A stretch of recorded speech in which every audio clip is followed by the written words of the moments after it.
నమస్కారం. ప్రేక్షకులందరికీ శుభోదయం. ఈనాటి శక్తి శుభయోగం శీర్షికన నవరాత్రుల్లో రెండో రోజు విజయవాడ క్షేత్రంలో గాయత్రీదేవి అలంకారంలో, శ్రీశైలం క్షేత్రంలో బ్రహ్మచారిణి అలంకారంలో ఉన్న అమ్మవారి అలంకార వైభవం ఏంటో, జపించాల్సిన మంత్రాలేంటో, సమర్పించాల్సిన నైవేద్యాలేంటో పరిశీలిద్దాం. విజయవాడ క్షేత్రంలో గాయత్రీదేవి అలంకారంలో ఉన్న అమ్మవారి అలంకార వైభవాన్ని పరిశీలిస్తే, ఈ గాయత్రీదేవి అలంకారంలో ముక్త, విద్రుమ, హేమ, నీల, ధవళ అనే పేర్లు కలిగినటువంటి 5 శిరస్సులతో అమ్మవారు దర్శనమిస్తుంది. గాయత్రీదేవి అలంకారంలో ఉన్న ఈ 5 శిరస్సులు పంచభూతాలకు సంకేతం.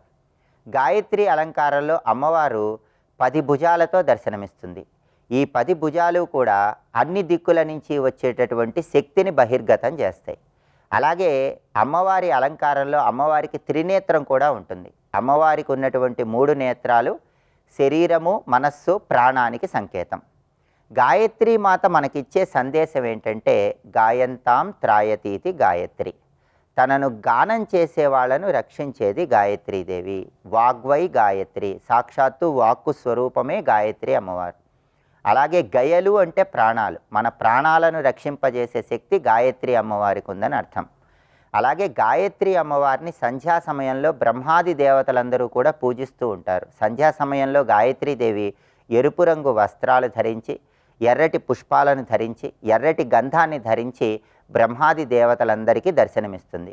గాయత్రి అమ్మవారి సంపూర్ణమైన అనుగ్రహం కలగటానికి లలితా సహస్రనామాలలో చెప్పబడినటువంటి గాయత్రి వ్యాహృతి సంధ్య ద్విజబృంద నిషేవిత అనే మంత్రాన్ని ఇంట్లో దీపారాధన చేశాక 21 సార్లు పఠించాలి. అలాగే గాయత్రి అమ్మవారి అనుగ్రహం సంపూర్ణంగా కలగటానికి ఉడకబెట్టినటువంటి పెసలు కానీ, పెసరపప్పుతో చేసినటువంటి పదార్థాలు కానీ నైవేద్యంగా సమర్పించాలి. గాయత్రి మంత్రంలో ఉన్న 24 అక్షరాలు కూడా 24 దేవీ దేవతల స్వరూపాలకు సంకేతం. అందుకే గాయత్రి మంత్రానికి సంబంధించి 24 ముద్రలు కూడా చెప్పారు. ఆ 24 ముద్రలతో గాయత్రి మంత్ర జపం చేసినట్లయితే 24 దేవీ దేవతల శక్తులను ప్రచోదనం చేసుకోవచ్చు. అంతటి శక్తి గాయత్రి అమ్మవారికి ఉంటుంది. కాబట్టి గాయత్రి మాత అనుగ్రహం కోసం ఈ విధి విధానాలు పాటించాలి. అలాగే శ్రీశైలం క్షేత్రంలో అమ్మవారు బ్రహ్మచారిణి అలంకారంలో భక్తులందరికీ దర్శనమిస్తుంది. బ్రహ్మచారిణి అంటే తపశ్చారిణి, తపస్సును ఆచరించేది అని అర్థం. పరమేశ్వరుని వివాహం చేసుకోవటానికి అమ్మవారు తపస్సు ఆచరించింది కాబట్టి బ్రహ్మచారిణి అనే పేరు వచ్చింది. శివుడిని వివాహం చేసుకోవటానికి 1000 సంవత్సరాలు పండ్లు మాత్రమే స్వీకరిస్తూ, 100 సంవత్సరాలు పచ్చి కూరగాయలను స్వీకరిస్తూ, 3000 సంవత్సరాలు రాలిన ఎండుటాకులను ఆహారంగా స్వీకరిస్తూ అమ్మవారు కఠోర తపస్సును ఆచరించింది. ఆ తర్వాత శివుడు ప్రత్యక్షమై వివాహం చేసుకోవటానికి అంగీకరించాడని మనకు పురాణాల్లో చెప్పారు. బ్రహ్మచారిణి అమ్మవారి సంపూర్ణమైన అనుగ్రహం కలగాలంటే ఇంట్లో దీపారాధన చేశాక దధానాకర పద్మాభ్యాం అక్షమాల కమండలు దేవి ప్రసీదతుమై బ్రహ్మచారిణ్య ఉత్తమ అనే శ్లోకం చదువుకోవాలి.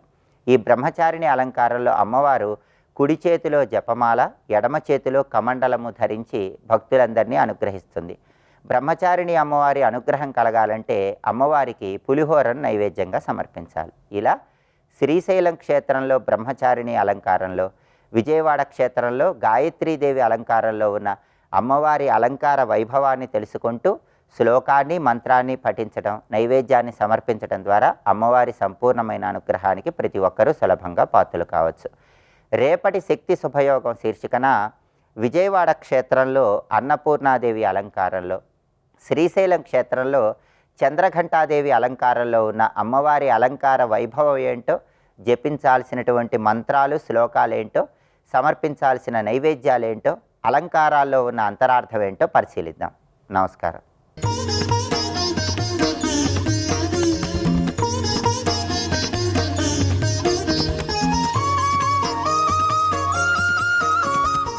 యో దేవః సవితాస్మాకం ధియో ధర్మాధిగోచరాః ప్రేరయేత్తస్య యద్భర్గః తద్వరేణ్యముపాస్మహే. శరన్నవరాత్రుల్లో 2వ రోజున అమ్మవారి అలంకారాల్లో గాయత్రి అలంకారంతో ఆరాధిస్తూ ఉంటారు. అంటే ఏ పరాశక్తిని మనం ఉపాసిస్తున్నామో ఆ తల్లే గాయత్రి రూపంలో ఈ రోజున ఆరాధింపబడుతున్నది. గాయత్రి అనేటువంటి మాటే ఒక మహామంత్రం. శ్రీ గాయత్రీ దేవ్యై నమః నమస్కరించిన మంత్రంలా పనిచేస్తుంది. గాయత్రి అనే మాట గురించి వేదములు యందు ఉపనిషత్తుల్లోనూ మంత్రశాస్త్రాలు కూడా ప్రస్తావించబడుతున్నది. గాయత్రి అంటే ప్రాణరక్షణ శక్తి అనేది ప్రధానమైన అంశం. గయాన్ త్రాయతే ఇది గాయత్రి అని అర్థం చెప్పారు. గయాన్ అంటే ప్రాణములను, త్రాయతే రక్షించే శక్తి, గాయత్రి అంటే ప్రాణరక్షణ శక్తి. ఒక విధంగా ప్రాణశక్తి అని కూడా చెప్పవచ్చు. అమ్మవారు బహుశక్తులతో భాషిస్తూ ఉంటుంది. ఆవిడే చిచ్చక్తి కూడా. ఈ చిచ్చక్తే ప్రాణస్య ప్రాణ అని చెప్పినట్లుగా సర్వ జగత్తులో ప్రాణానికి కూడా ప్రాణమైనది. అలాంటి గాయత్రి మాతని వేదములు యందు ఉపనిషత్తులు యందు పలు విధాలుగా వర్ణించారు. గాయత్రి అన్న తల్లికి ఇదమిత్తములకు స్వరూపం లేదు, అనేక రూపములతో భాషిస్తూ ఉంటుంది. ప్రాతకాలంలో గాయత్రిగా, మధ్యాహ్న కాలంలో సావిత్రిగా, సాయం సంధ్యలో సరస్వతిగా ఉపాసింపబడుతున్నది గాయత్రి. ఇటువంటి ఈ గాయత్రి అనేటువంటి తల్లి మంత్రము వేదములందు బహువిధాలుగా చెప్పబడుతున్నది. అయితే వ్యాస భగవానుడు సర్వులు సర్వకాలాల్లోనూ ఉపాసించదగ గాయత్రి మంత్రాన్ని దేవీ భాగవతం ప్రథమంలోనే ప్రతిపాదించాడు. సర్వ చైతన్య రూపాం తాం ఆద్యాం విద్యాంచ ధీమహి బుద్ధిం యా నః ప్రచోదయాత్. ఇందులో గాయత్రి తత్వమంతా చెప్పబడుతున్నది. గాయత్రి అంటే సర్వ చైతన్య రూపిణి, అంటే సర్వ జగత్తులో అణువు మొదలు బ్రహ్మాండం వరకు పిపీలకాది బ్రహ్మపర్యంతం అంతటా వ్యాపించిన ఏ చైతన్యం ఉన్నదో ఆ చైతన్య స్వరూపమే పరాశక్తి. అటువంటి పరాశక్తే తాం అని చెప్పబడుతుంది. తాం అంటే నిన్ను అనర్థం. అంటే తచ్చబ్దముతో చెప్పబడుతున్న, తత్సవితు అని చెప్పబడుతున్న తచ్చబ్దమే ఇక్కడ తాం అనే మాటలో ప్రతిపాదింపబడుతున్నది. ఏ తచ్చబ్దవాచ్యమైన పరబ్రహ్మం ఉందో అది స్త్రీలింగంలో సా అనిపించుకుంటుంది. దాని యొక్క ద్వితీయ విభక్తి రూపమే తాం అనేది. అటువంటి సర్వచైతన్య రూపిణి అనేటువంటి అమ్మవారిని మనం ధ్యానిస్తున్నాం. ఎటువంటి తల్లి అంటే ఆద్యాం విద్యాంచ ధీమహి. ఆద్య అంటే అన్నిటికీ మొదలే ఉన్నటువంటి తల్లి. ఆవిడ జ్ఞానస్వరూపిణి విద్య. అటువంటి విద్యాస్వరూపిణి ధీమహి అంటే ధ్యానిస్తున్నాను, ఆరాధిస్తున్నాను అని అర్థం. ఆ శక్తి బుద్ధిం యా నః ప్రచోదయాత్, మా అందరి బుద్ధుల్ని ప్రేరేపించేది. అంటే ప్రతివారి బుద్ధుల్ని ప్రేరేపించే శక్తే పరమాత్మ. ఆ పరమాత్మ స్వరూపమే గాయత్రి అని ఈ మంత్రం దేవీ భాగవతంలో ప్రధానంగా చెప్పబడుతున్నది. అటువంటి గాయత్రి స్వరూపాన్ని ముక్తా విద్రుమ హేమ నీర ధవళఛాయై ముఖై స్త్రీక్ష్ణై యుక్తామిందు నిబద్ధర్త ముకుటాం తత్వార్థవర్ణాత్మికాం గాయత్రీం వరదాభయాం కుసకుసా శుభ్రం కపాలం గదాం శంఖం చక్రమథారవిందయుగళం హస్తైర్వహంతీం భజే అని గాయత్రి స్వరూప వర్ణన ఉంది. 5 ముఖాలతో భాషిస్తూ ఉంటుంది ఆ తల్లి. 5 వదనములు కూడాను 4 దిక్కుల 4 వదనాలు, ఊర్ధ్వవదనం ఒకటి భావించాలి ఇక్కడ. ఈ వదనములు ఎలా ఉన్నాయంటే ముక్తా విద్రుమ హేమ నీల ధవళ. ముక్త అంటే ముత్యపు రంగు, విద్రుమ అంటే పగడపు రంగు. ముక్తా విద్రుమ, హేమ అంటే బంగారం, నీల అంటే నల్లని కాంతులు, తర్వాత ధవళ కాంతులు అంటే తెల్లని కాంతులు. ఈ 5 కాంతులతో ఉంటాయి 5 వదనములు. ఈ 5 వదనములు దేనికి సంకేతము అంటే ఈ వివిధ శాస్త్రములకు తత్వములకు కూడా సంకేతమే. ప్రధానంగా ఇందులో సృష్టి స్థితిలయలకు మూలమైనటువంటి సత్వ రజస్తమో గుణాలు ఇవి 3 వదనములైతే ఇవే తెలుపు, నలుపు, ఎరుపు అవుతున్నాయి. ఈ 3 వదనములు కాక ఈ మూడింటికి మూలమైన మూల ప్రకృతి ఒకటి. అంటే మూల ప్రకృతే సత్వరజస్తమో గుణాలుగా వ్యక్తమై జగత్తంతా నడిపిస్తుంటుంది. కనుక 3 మూల ప్రకృతి కలిపితే 4 అయ్యే. ఈ 4ంటికి అతీతమైన శుద్ధమైన పరబ్రహ్మతత్వమే శుద్ధ స్ఫటికం వలె ప్రకాశిస్తున్న 5వది. ఈ 5 కూడా సృష్టికి అతీతమైన తత్వము, సృష్టికి మూలమైన తత్వము, సృష్టి యందు విస్తరించిన త్రిగుణములు, వీటిని తెలియజేస్తూ 5 వదనములతో ప్రకాశిస్తూ ఉంటుంది. 5 వదనములకి చంద్రలేఖ ఉంటుంది. అదేవిధంగా త్రిక్ష్ణై యుక్తాం ఇందు నిబద్ధరత్న ముకుటాం అన్నారు కనుక చంద్రలేఖ ఉంది. త్రిక్ష్ణై అంటే 3 కన్నులతో ప్రకాశిస్తున్నటువంటి తల్లి 10 చేతుల్లో 10 విధములైన ఆయుధములు దాల్చి ఉన్నది. ఇది సంపూర్ణమైనటువంటి విశ్వవ్యాపకమే విశ్వాతీతమైనటువంటి చిచ్చక్తి స్వరూపం ఇందులో భావించబడుతున్నది.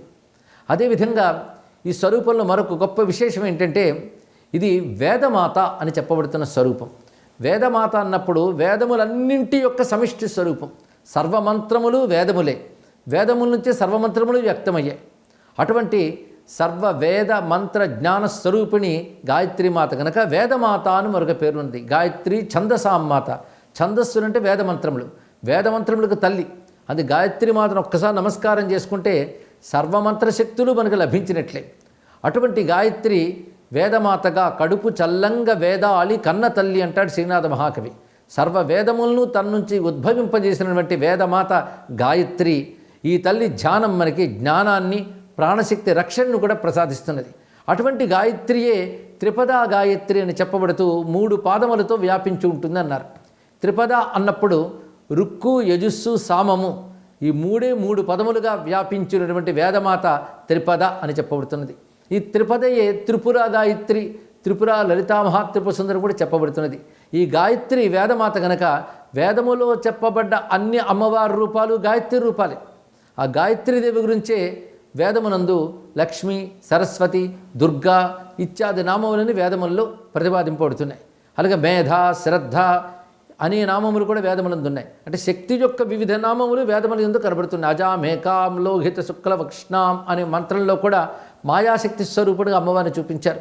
అటువంటి పరబ్రహ్మస్వరూపుడైన గాయత్రి మాతకు నమస్కరిస్తూ స్వస్తి.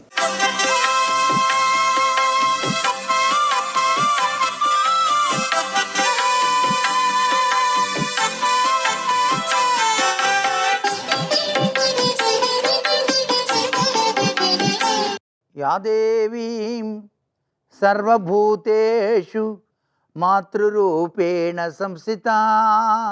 దసరా శరన్నవరాత్రి మహోత్సవాలలో అమ్మలగన్న అమ్మ అయినటువంటి ఆ దుర్గమ్మను గాయత్రీ మాత అవతార స్వరూపంగా నేడు అందరం కూడాను కొలుస్తున్నాం.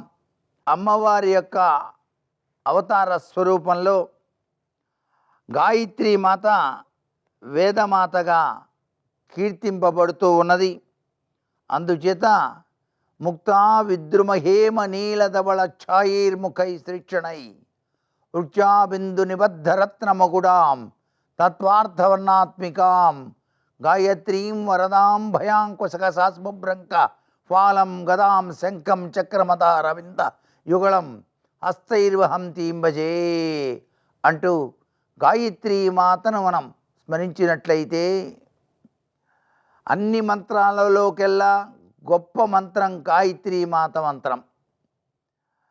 దివ్యవంతమైనటువంటి ఈ మంత్రాన్ని ఎవరైతే అనుష్ఠానం చేస్తారో వారికి సకల విద్యలు, సకల సంపదలన్నీ కూడాను ప్రసాదింపజేస్తుంది గాయత్రీ మాత. మానవ జీవితం సుసంపన్నం కావడానికి గాయత్రీ మాత యొక్క దివ్యవంతమైనటువంటి అనుగ్రహ కరుణా కటాక్ష వీక్షణాలు ఈ దసరా శరన్నవరాత్రి మహోత్సవాలలో అత్యంత సుసంపన్నమైనటువంటి ప్రభావాన్ని ప్రతి ఒక్కరికి కూడాను అందిస్తూనే ఉంటుంది. అందుకనే అమ్మలగన్న అమ్మగా గాయత్రీ మాతను మనమంతా కూడాను నిత్యం కూడా స్మరిస్తూనే ఉంటాం. ఉపనయనము అనేటువంటిది ఉత్తమ తత్వంలో విరాజిల్లేటువంటి ఒక వినూత్నమైనటువంటి సంస్కారం. గాయత్రీ మంత్రాన్ని ప్రతినిత్యం 3 పూటలా కూడా ఎవరైతే నిత్యము పఠిస్తారో వారికి దివ్యవంతమైనటువంటి తేజస్సుతో పాటు వివిధ రంగాలలో అభివృద్ధికరమైనటువంటి ప్రభావం కూడాను కనిపించి తీరుతుంది. సూర్యోపాసనకు గాయత్రీ మంత్రానికి అవినాభావ సంబంధం ఉంది అని చెప్పేసి శాస్త్రవచనం. గాయత్రీ మంత్రాన్ని అనుష్ఠానం చేసినటువంటి వారికి ధీశక్తి పెరుగుతుంది, ఆరోగ్యం, ఐశ్వర్యం అన్నీ కూడాను వచ్చి తీరుతాయి అంటోంది శాస్త్రం. సర్వే జనా సుఖినో భవంతు.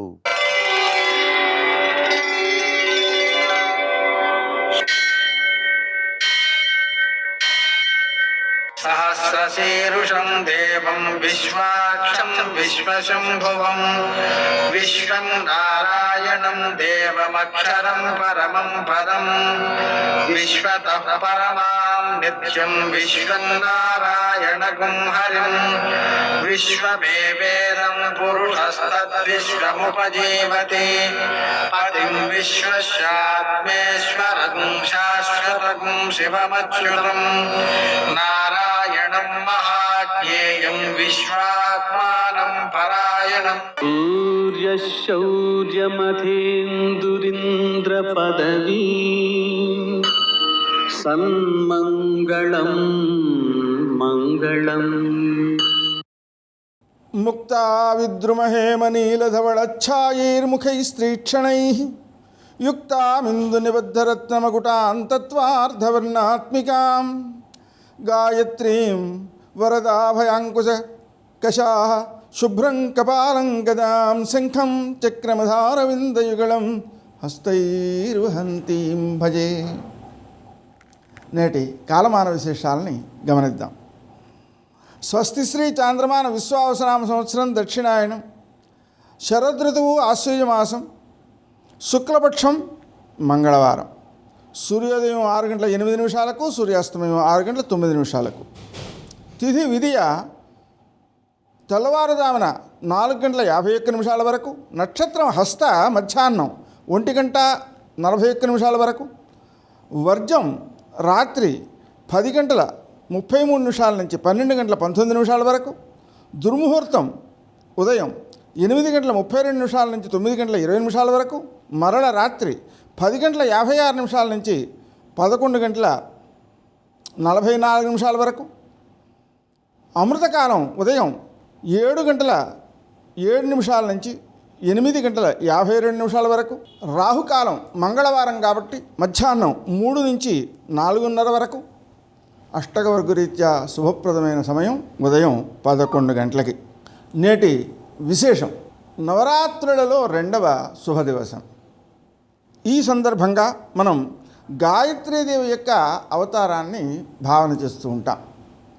గాయత్రి వల్ల మనకు కలిగేటువంటి సత్ఫలితాలు ఏమిటి అంటే, మన యొక్క ఆలోచనలో సరి అయిన నిర్ణయాలు జరిగేలాగా అమ్మవారు అనుగ్రహిస్తుంది. ఎందుకంటే మనం ప్రార్థన చేసేటప్పుడు నా యొక్క బుద్ధిని, అంటే నిశ్చయాత్మకమైన బుద్ధిని సక్రమంగా ప్రవర్తించేలాగా చెయ్యి అని ప్రేరేపించమని మనం ప్రార్థిస్తూ ఉన్నాం. విశేషించి గాయత్రి సూర్యునికి అర్ఘ్యప్రదానం ఇవ్వడానికి ఉపయోగిస్తాం. ఈ అర్ఘ్యప్రదానం వల్ల ఏమిటి జరుగుతోంది అంటే, సూర్యుని ఉదయానికి అవరోధంగా ఉండేటువంటి మందేహాది రాక్షసులు ఈ అర్ఘ్యము వలన దూరం అయిపోతారు, పారిపోతారు అనే విషయాన్ని మనకు పెద్దలు చెబుతూ ఉంటారు.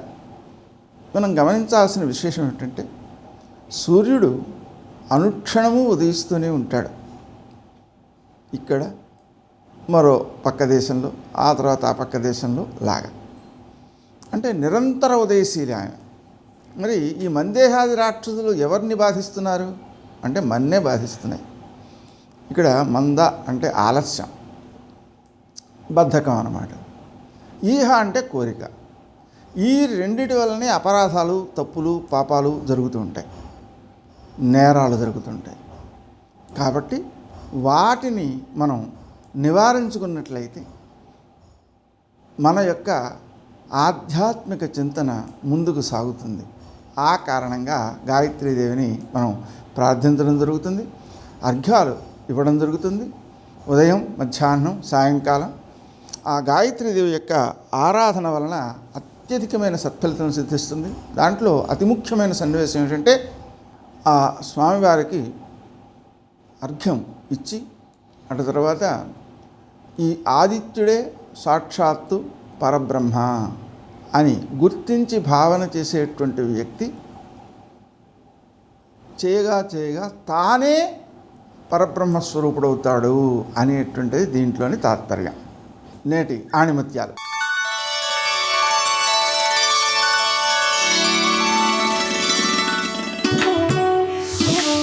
కొన్నిసార్లు మన మంచితనమే మనల్ని ఒంటరిని చేస్తుంది. అది మనకు అర్థం కాదు. అర్థమయ్యే సమయానికి మన దగ్గర ఏమీ ఉండదు.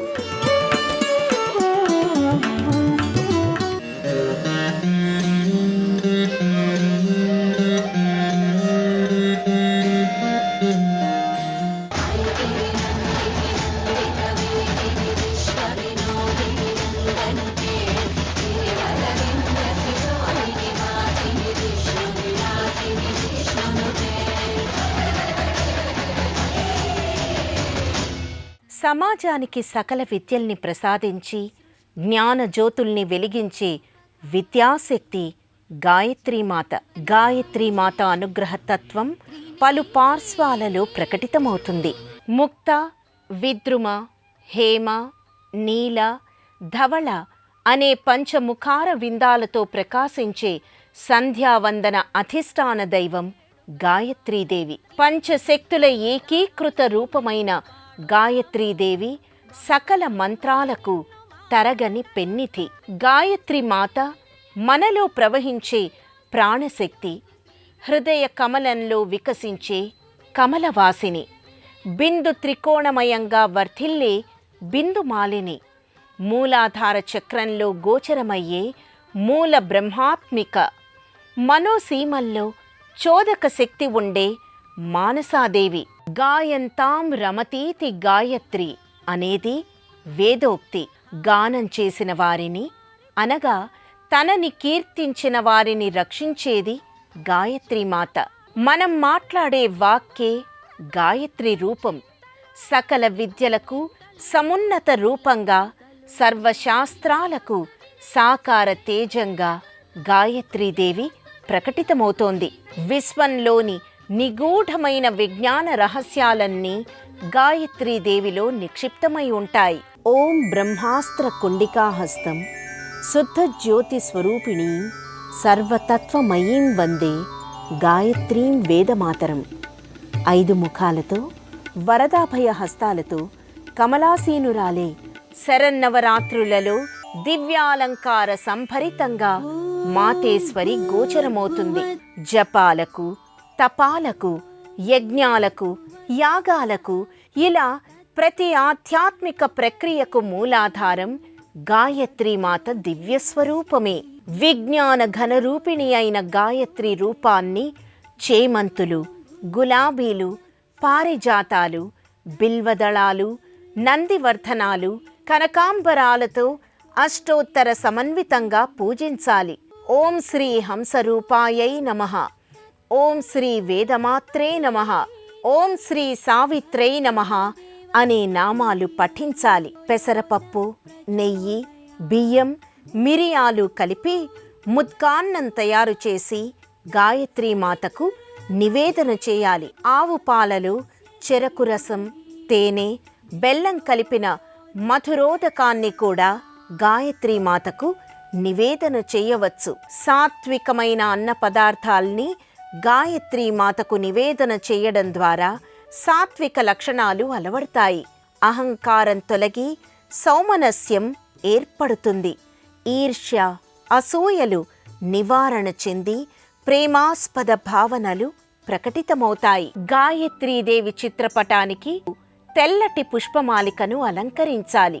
సన్నజాజులతో ఓం శ్రీ గాయత్రీదేవ్యై నమః అనే మంత్రాన్ని 108 సార్లు పఠిస్తూ పూజించాలి. దీనివల్ల మంచితనంతో మాట్లాడే శక్తి వస్తుంది.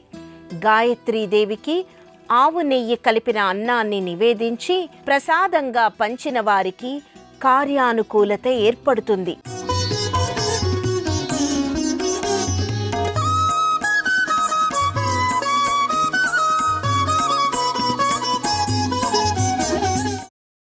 గంగానది స్నానం చెయ్యాలి అంటే మనం బయలుదేరి గంగానదికి వెడతాం. కానీ గంగానదే వచ్చి మన ఇంటి ముందు ప్రవహిస్తే ఎంత సౌలభ్యంగా ఉంటుందో, దాన్ని ఎంత ఆనుకూల్యత అన్న మాట చేత ఆవిష్కరిస్తారో, అలా శంకర భగవత్పాదులు కూడా ఆ అవతారంలో ఆయనే భారతదేశమంతటా పర్యటించారు. ప్రేమకి మారుపేరు మహానుభావుడు చేతిలో సత్యదండాన్ని పట్టుకుని ఒక్కరే వారు అవైదికమైన వాదనలను ఖండించి ఎక్కడైనా ఏదైనా మంచి విషయం ఉంటే మాత్రం దానికి పెద్దపీట వేసి ఆ మంచి విషయాన్ని కాపాడారు. అమరకోశాన్ని రక్షించడంలో వారు చూపించినటువంటి చొరవ, వారి యొక్క ప్రయత్నం ఎప్పటికీ శ్లాఘనీయంగానే నిలబడిపోతుంది. అసలు శంకరాచార్యుల వారు సాధించినటువంటి విజయం, వారు స్పృశించినటువంటి కోణం ఏదీ లేదు. అటువంటి శంకర భగవత్పాదులు ఒకప్పుడు కాశీపట్టణానికి వెళ్ళారు. కాశీపురాధీశ్వరి అని ఆ కాశీపట్టణానికి అంతటికీ కూడా అధిదేవత అన్నపూర్ణమ్మ. కాశీపట్టణానికి ఎలా విశ్వనాథుడు మహారాజై చక్రవర్తి అయి వెలుగొందుతూ ఉంటాడో అలా మహారాజ్ఞి అయి కాశీపట్టణానికి అంతటికీ కూడా అధిదేవత అయి ఉన్నటువంటి తల్లి అన్నపూర్ణమ్మ. ఆ అన్నపూర్ణమ్మని శంకరాచార్యుల వారు ప్రార్థన చేశారు.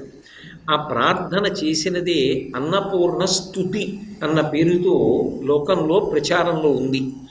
ఆ అన్నపూర్ణ స్తుతిలో వారు అమ్మవారి యొక్క తత్వాన్ని మహాద్భుతమైనటువంటి రీతిలో ఆవిష్కరించారు. అది అర్థమైతే అసలు మనం ఎలా బ్రతకాలో అర్థమవుతుంది.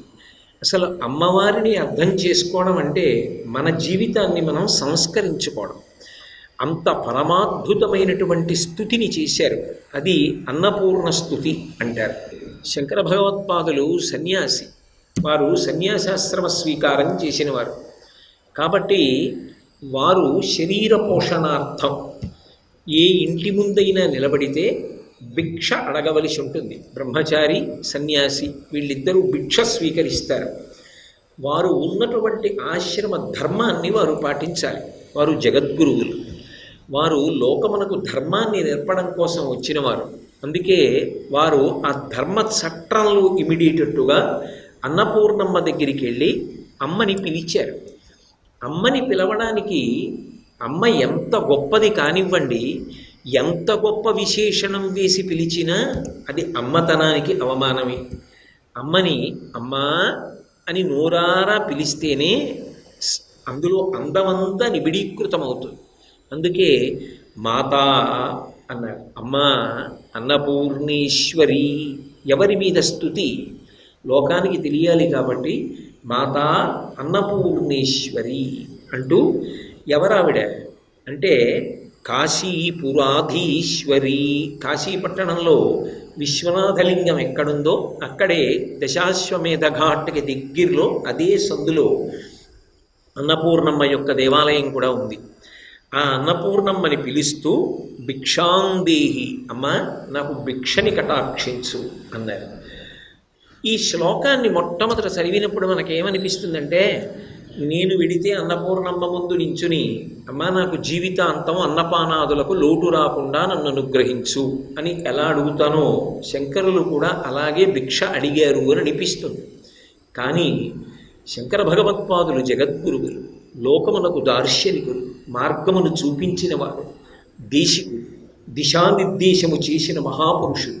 అందుకే చిట్ట చివరి శ్లోకాల దగ్గరికి వెళ్ళేటప్పటికీ వారు కేవలముగా నేను అన్నమే అడగట్లేదు, అమ్మా నేను అన్నంతో పాటుగా అడుగుతున్నవి కొన్ని ఉన్నాయి. జ్ఞాన వైరాగ్య సిద్ధ్యర్థం భిక్షాం దేహి చ పార్వతీ అంటారు. సర్వం శ్రీ ఉమామహేశ్వర పరబ్రహ్మార్పణమస్తు. స్వస్తి.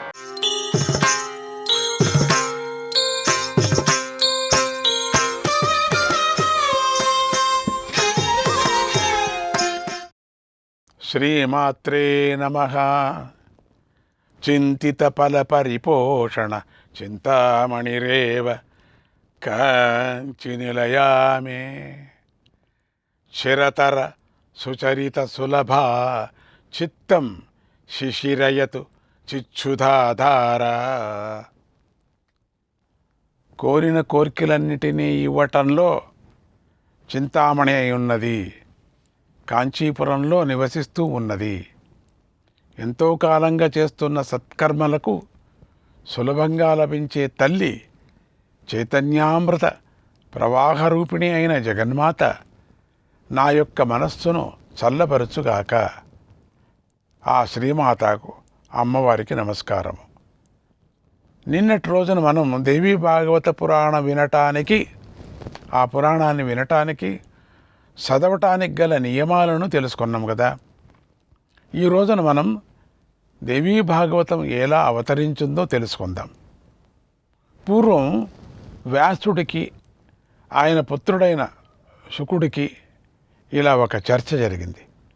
వ్యాసుడు ఇలా అన్నాడు, నాయనా శుక, నువ్వు సంసారంలోకి దిగు అన్నాడు.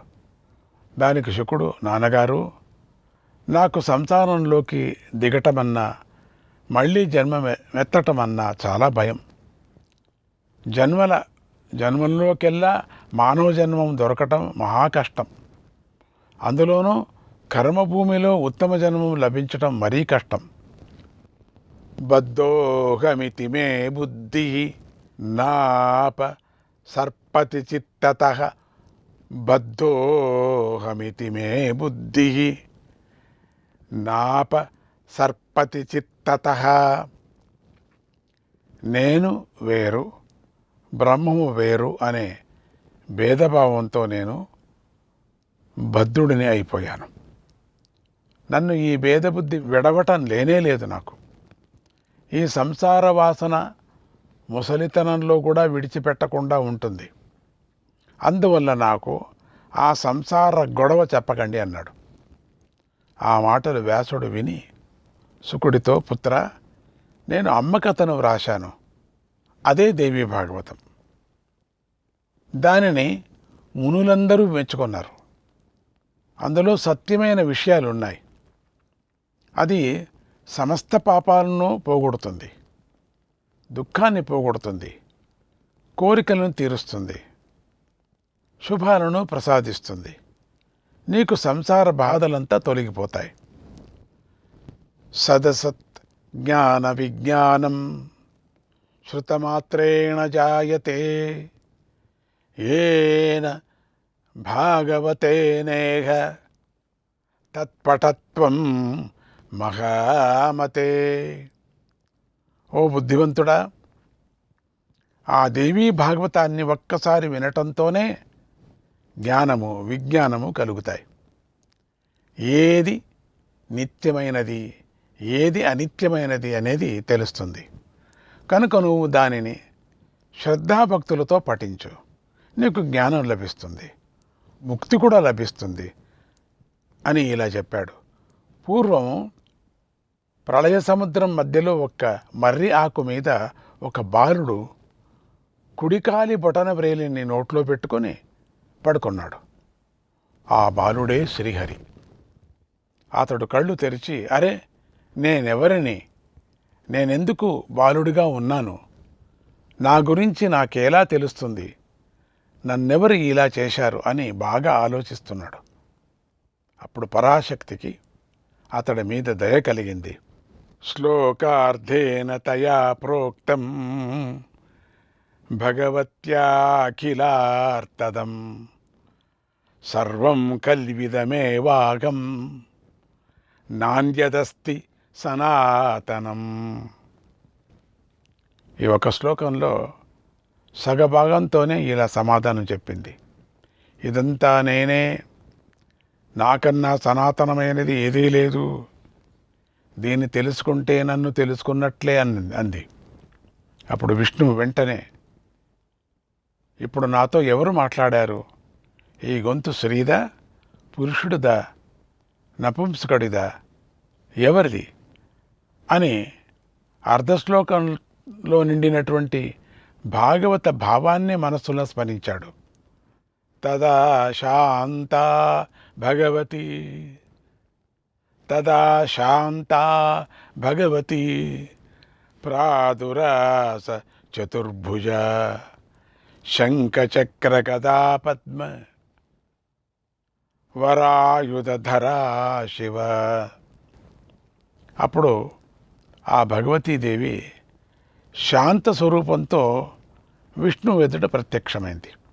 ఆమె 4 చేతులతో శంఖము, చక్రము, గద, పద్మము, వరాయుధాలను ధరించింది. ఆమె ముఖం చంద్రబింబంలాగా ఉంది. ఆమె కళ్ళు విశాలంగా ఉన్నాయి. ఆమె చిరునవ్వు నవ్వుతూ ఉంది. ఆమె ధరించిన బంగారు పట్టుచీర మెరిసిపోతుంది. ఆమె సత్వరూపంతో ఉంది. అంతేకాకుండా ఆ తల్లి చుట్టూ బుద్ధి, మతి, కీర్తి, స్మృతి, రతి, భూతి, ధృతి, శ్రద్ధ, మేధ, స్వాగ, నిద్ర, క్షుధ, గతి, దృష్టి, పుష్టి, క్షమ, లజ్జ, జృంభ, తంద్ర అనేటువంటి శక్తులున్నాయి. అమ్మవారు మహాలక్ష్మి స్వరూపంగా ఉంది. హరి ఆ శక్తిని చూసి ఆశ్చర్యపోయాడు. అంతలోనే ఇలా మళ్ళీ విచారించాడు. ఈ ఆకు ఏమిటి, ఈ ఆకు మీద నేను పడుకోవటం ఏమిటి, నాకు ఈ శక్తి కనిపించటం ఏమిటి? ఇది వింతగా ఉంది, మాయలాగా ఉంది.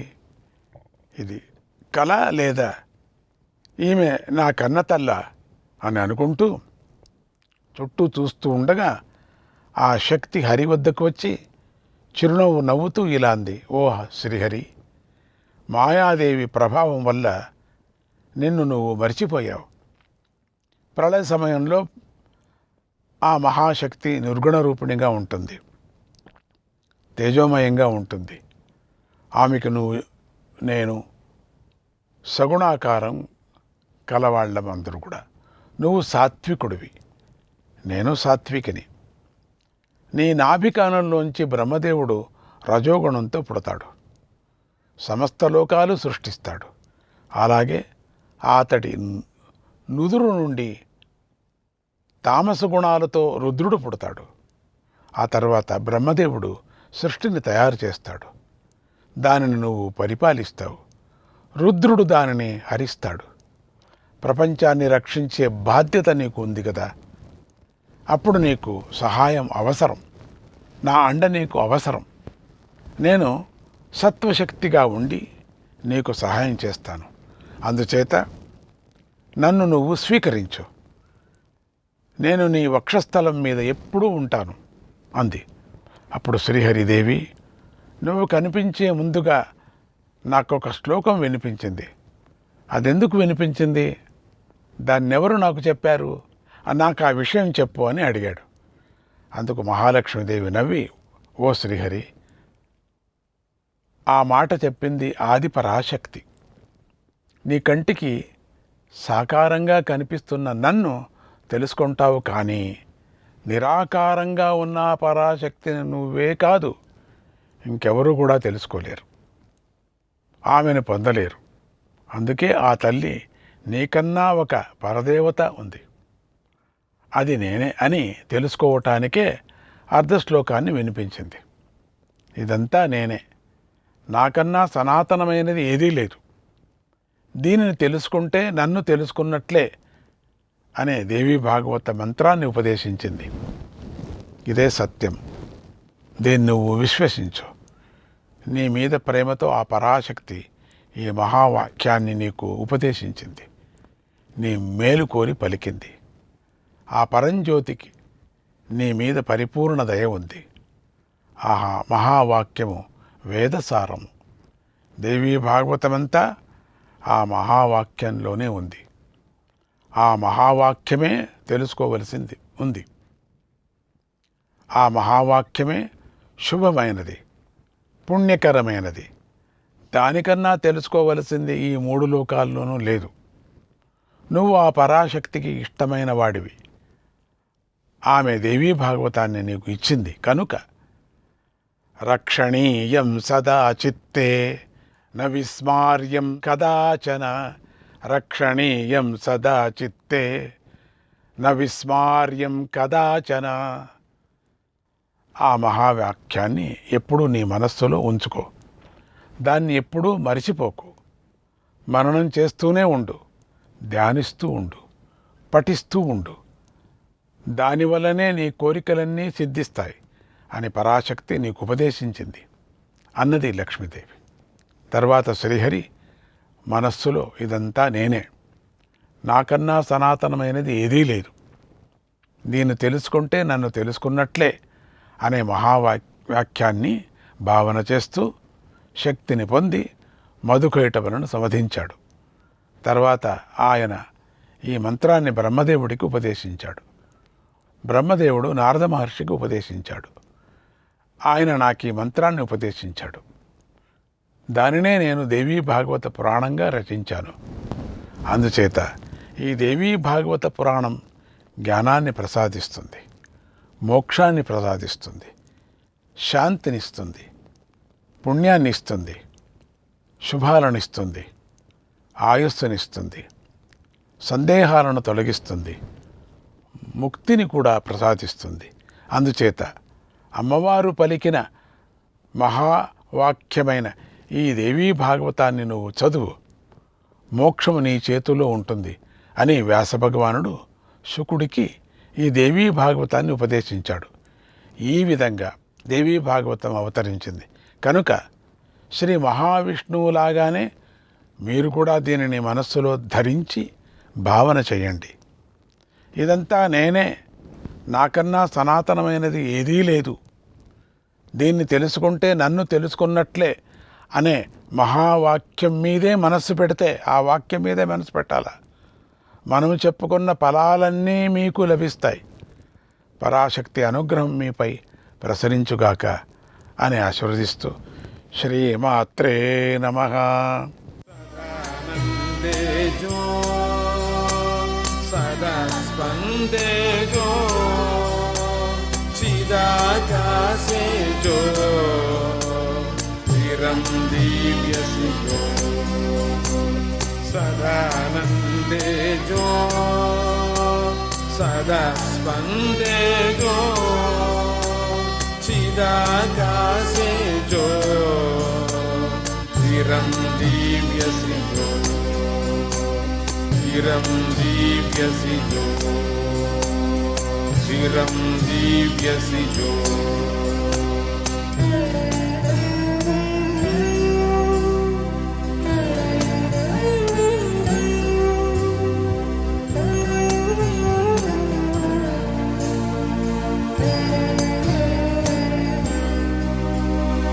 निगम पुंजो जो भवति रज्जुर्जो अजंडाली जो सदा पर्यंकोस्ति जो निगम पुंजो जो भवति रज्जुर्जो अजंडाली जो सदा पर्यंकोस्ति जो भवति सृष्टिश्च प्रलयरीतिश्च